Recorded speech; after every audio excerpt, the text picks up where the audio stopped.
বন্ধুরা, আজকে আমি তোমাদের সাথে একটা স্ন্যাক্স রেসিপি তৈরি করে দেখাবো, যেটা তোমরা বিকেলবেলা চায়ের সাথে খেতে পারো বা এমনিতেও খেতে পারো। এই রেসিপিটা তৈরি করার জন্য আমি দেখো নিয়ে নিয়েছি চিড়ে। আজকে আমি চিড়ে দিয়ে এই রেসিপিটা তৈরি করব। প্রথমে দেখো আমি একটা বাটিতে 1 কাপ চিড়ে নিয়েছি। চিড়েটাকে বেশ ভালো করে ধুয়ে নেব, মানে 3-4 বার করে জল পাল্টে পাল্টে ধুয়ে নেব। দেখো চিড়েটাকে ধুয়ে একদম পরিষ্কার করে আমি নিয়ে নিয়েছি, জলটাকে ফেলে দিয়েছি। এরপর দেখো চিড়েটাকে আমি একটা থালার মধ্যে নিয়ে নিলাম। পাতলা চিড়ে নিয়েছি, আর এই রেসিপিটা তৈরি করার জন্য পাতলা চিড়েটাই লাগবে। চিড়েটাকে 3-4 বার ধুয়ে নেওয়াতে দেখো চিড়েটা একদম নরম হয়ে গেছে, যেহেতু আমি পাতলা চিড়ে এখানটায় নিয়েছি।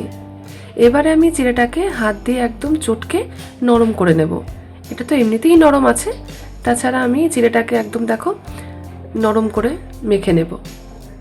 হাত দিয়ে এরকমভাবে চটকে চটকে এটাকে বেশ কিছুক্ষণ মাখিয়ে নিতে হবে। দেখবে মাখতে মাখতে এটা একদম অল্প একটু হয়ে যাবে আর একদম নরম হয়ে যাবে সমস্ত চিড়েগুলো। এটাকে হাত দিয়ে বেশ কিছুক্ষণ মেখে নেওয়ার পর এরপরে আমি এর মধ্যে কিছু উপকরণ দিয়ে দেব। বন্ধুরা, তোমরা যারা আমার ভিডিওটাতে এখনো পর্যন্ত লাইক করোনি, তোমাদেরকে বলবো একটা লাইক করে দিও। আর যদি আমার চ্যানেলে একদম নতুন হয়ে থাকো, চ্যানেলটাকে সাবস্ক্রাইব করে বেল বাটনটা অবশ্যই প্রেস করে রেখো, কারণ যখনই আমি এরকম ধরনের কোনো রেসিপি আপলোড করব তোমাদের কাছে নোটিফিকেশন চলে যাবে। দেখো আমি কিন্তু চিড়েটাকে খুব ভালো করে মাখিয়ে নিয়েছি, আর দেখো এরকম দলার মতন হয়ে যাবে, এরকমভাবে এটাকে একদম মাখিয়ে নিতে হবে। দেখো আমি হাত দিয়ে তোমাদেরকে দেখিয়ে দিলাম। এরপরে আমি এর মধ্যে দিয়ে দেব 2 চামচের মতন সুজি। এই সুজিটা দেওয়াতে এটা কিন্তু খুবই ক্রিস্পি হবে। যদিও চিড়েতে এমনিতেই এটা মচমচে হবে, তাছাড়াও যদি সুজিটা দেওয়া হয় খেতে বেশি তো ভালো লাগেই, তাছাড়া আরও বেশি মচমচে হবে এটা। এবারে আমি দেখো সুজিটাকে এই চিড়ের সাথে মাখিয়ে নিচ্ছি।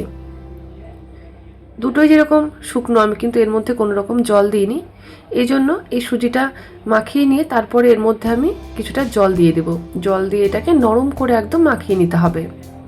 দেখো আমি এখানে কিছুটা জল নিয়েছি, অল্প অল্প করে জল দিয়ে এটাকে দেখো মাখিয়ে নিচ্ছি। এরকমভাবে এটার মধ্যে অল্প অল্প করে জল দিয়ে একদম নরম করে এটাকে মাখিয়ে নিতে হবে। খুব বেশি নরম না, তোমরা দেখে বুঝতে পারবে।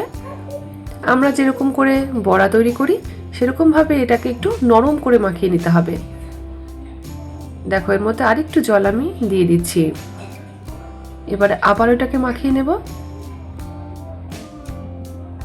তোমরা এরকমভাবে বন্ধুরা এই স্ন্যাক্স রেসিপিটা বাড়িতে বানিয়ে খেয়ে দেখো, তোমাদের খুবই ভালো লাগবে। আর ভীষণ ইউনিক একটা রেসিপি। দেখো আমি এটাকে অল্প অল্প করে জল দিয়ে দেখো নরম করে একদম মাখিয়ে নিয়েছি। এই চিড়ে আর সুজিটাকে জল দিয়ে কিছুক্ষণ এরকমভাবে নরম করে মাখিয়ে নেওয়া হয়ে গেলে তারপরে আমি এর মধ্যে কিছু মশলা দিয়ে দেব। দেখো মাখানো আমার হয়ে গেছে। এরপরে আমি এর মধ্যে দিয়ে দেব নুন। নুনটা অবশ্যই তোমরা আন্দাজ মতন দিয়ে নেবে। এরপর দিয়ে নেব এর মধ্যে জিরে গুঁড়ো, তারপরে দিয়ে দিব ধনে গুঁড়ো, এক এক করে এর মধ্যে অল্প লঙ্কার গুঁড়ো দিয়ে দিব। এরপরে আমি এর মধ্যে দিয়ে দিব মিট মশলা। এই মিট মশলাটা দিলে পরে খেতে কিন্তু খুবই ভালো লাগে।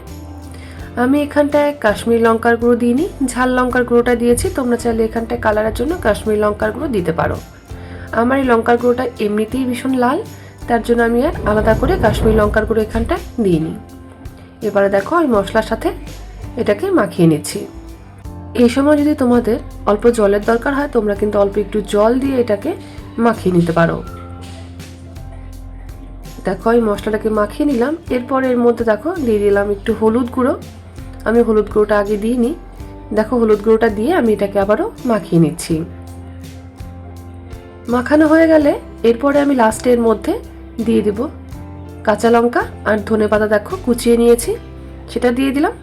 এরপরে দিয়ে দেবো এর মধ্যে শুকনো কারি পাতা।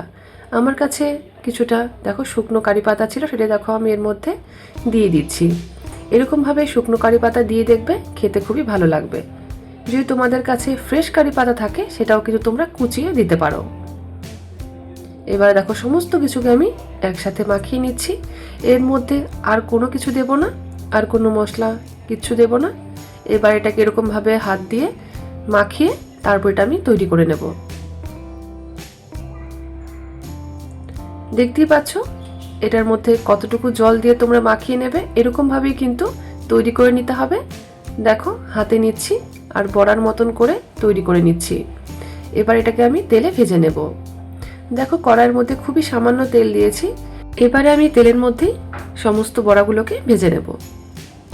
প্রথমে তেলটাকে গরম করে নিতে হবে, তারপরে আমি গ্যাসের ফ্লেমটাকে মিডিয়ামে করে দিয়ে এই সমস্তগুলোকে ভেজে নিচ্ছি। এক পাশটা হয়ে গেলে আরেক পাশটা উল্টে দিয়ে একদম লাল লাল করে এগুলোকে ভেজে নিতে হবে। প্রথমে গ্যাসের ফ্লেমটাকে বাড়িয়ে দিলে কিন্তু এগুলো ভেঙে যেতে পারে, এই জন্য গ্যাসের ফ্লেমটাকে মিডিয়ামে রেখে এক পাশটা হয়ে গেলে তারপর আরেক পাশটা উল্টে দিতে হবে। আজকে আমি বড়াগুলো পেঁয়াজ ছাড়া তৈরি করেছি, নিরামিষভাবে তৈরি করেছি। তোমরা চাইলে কিন্তু এর মধ্যে পেঁয়াজ দিয়েও বড়াগুলো তৈরি করতে পারো। দেখো সমস্ত বড়া আমি গোল গোল করে তেলের মধ্যে দিয়ে দিয়েছি। এগুলো খেতে কিন্তু বন্ধুরা খুবই ভালো লাগে। তোমরা খুব ঝটপট এটা তৈরি করে ফেলতে পারবে, দেখতেই পারলে খুবই অল্প উপকরণে তৈরি হয়ে গেল। আর দেখতেই পাচ্ছ বড়াগুলো কিন্তু দেখতে খুবই ভালো লাগছে, আর এগুলো খেতেও কিন্তু বন্ধুরা খুবই ভালো লাগে। খুব ঝটপট এগুলো তৈরি হয়ে যায়। দেখো বন্ধুরা আমি দুবারে ভেজে সমস্তগুলোকে নামিয়ে নিয়েছি। দেখতেই পাচ্ছ ভীষণই মচমচে তৈরি হয়েছে, আর দেখতেও কিন্তু এগুলো খুবই ভালো লাগছে, আর এগুলো খেতেও কিন্তু খুব ভালো লাগে। তোমরা চাইলে এটা চার সাথে খেতে পারো, চাইলে তোমরা এটা এমনিও খেতে পারো। আজকে তোমাদের সাথে খুবই টেস্টি কিন্তু একটা স্ন্যাক্স রেসিপি শেয়ার করলাম, আশা করি তোমাদের ভালো লাগবে।